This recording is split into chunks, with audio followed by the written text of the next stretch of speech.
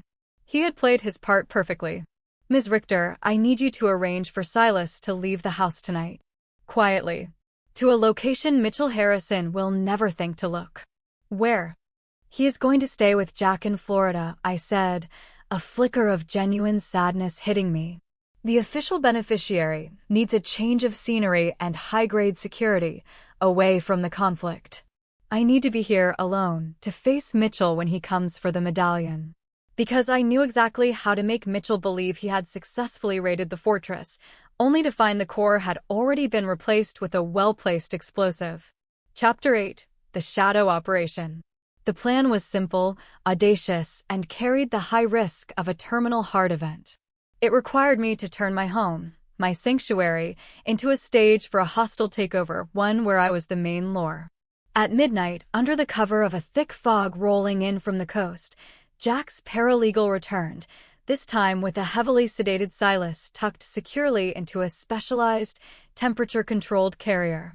He is going to hate me for this, I murmured, stroking the cat's thick black fur. He's safer in a Miami Beach penthouse than here, Mrs. Vance, the paralegal whispered. Mr. Harrison's people are watching every vehicle that approaches the house. They won't expect a flight out of Westchester County. Silas was moved out through the rarely used root cellar entrance, which opened onto a neighboring, overgrown property. No cars, no lights, just the fog and the silence. The cat, the living, purring $50 million centerpiece, was gone. I felt suddenly, profoundly alone, but the adrenaline quickly filled the void. I returned to the parlor, holding the empty bronze medallion.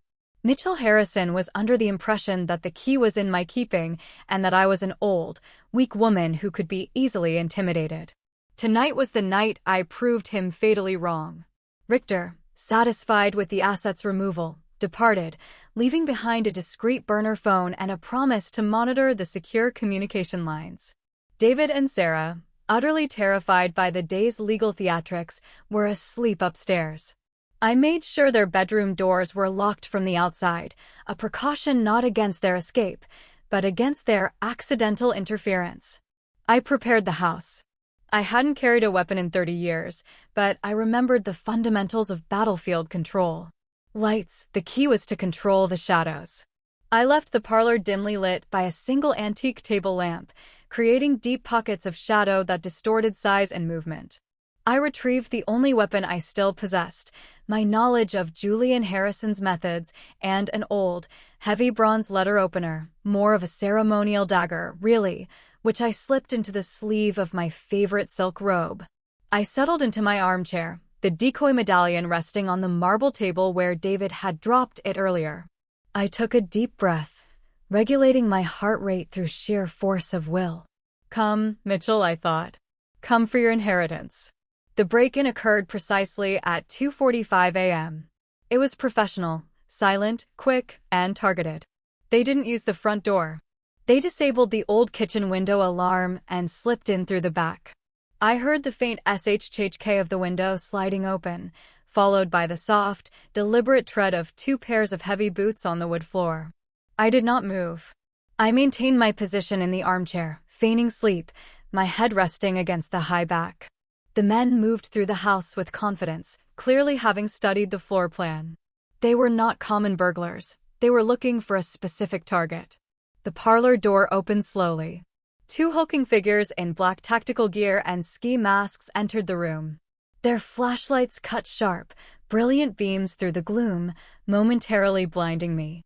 "Mrs. Vance?" one of them hissed. His voice was low and rough. I slowly lifted my head, blinking theatrically.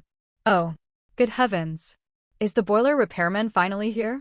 It's dreadfully cold in here. The man ignored my theatrical disorientation. He scanned the room, his light settling instantly on the shining bronze medallion on the coffee table. "The cat," the second man whispered. "Where's the cat?" "Silas," I asked sweetly.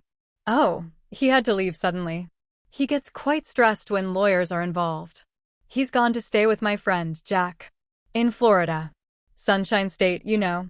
The masked men exchanged a brief, dangerous look. They had expected the cat, not an empty house and a deceptively calm old woman. "Where is the medallion, old woman?" the first man demanded, stepping closer.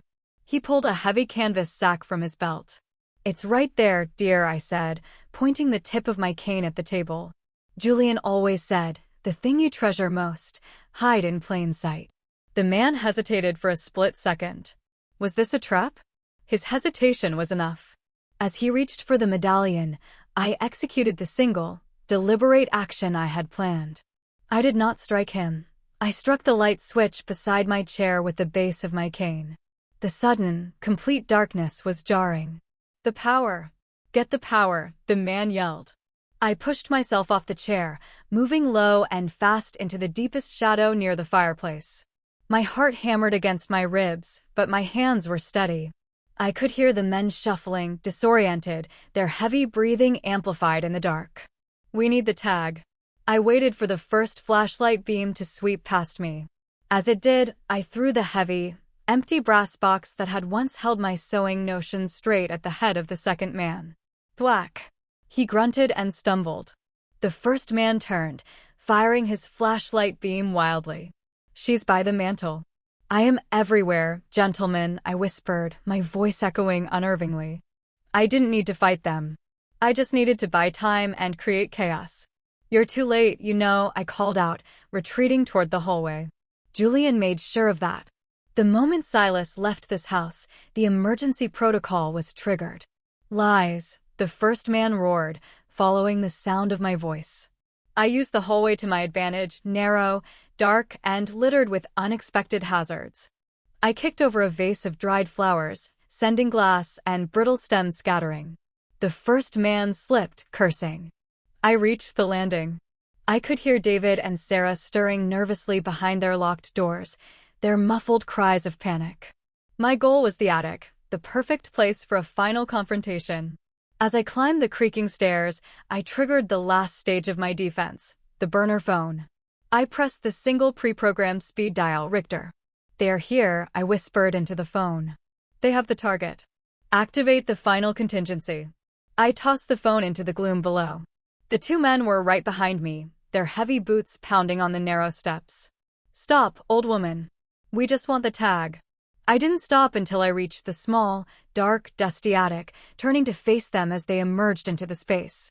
I stood silhouetted against the small, dusty window, the letter opener held tightly in my sleeve. The light caught the letter opener for a split second. The man froze. "The tag is worthless now," I announced, letting my voice ring with conviction. "It's a decoy. The microchip was moved hours ago. The moment you breached this house, the lawyers were notified. The information is now fully secure, and a copy of the archive has just been forwarded to the New York Times." This was a magnificent, desperate bluff. I knew Richter would do no such thing yet, but the sheer threat was paralyzing. "You're bluffing," the man growled, but his voice lacked conviction. "Am I?" I smiled, the expression thin and deadly. "Try to take the medallion." Julian left certain safeguards. "If you kill me, the archives release instantly. If you harm the asset, the archives release instantly. You came for the key. Now you've secured your downfall." Just then, a shrill, piercing noise cut through the night. Police sirens, growing louder, closer. Richter's final contingency,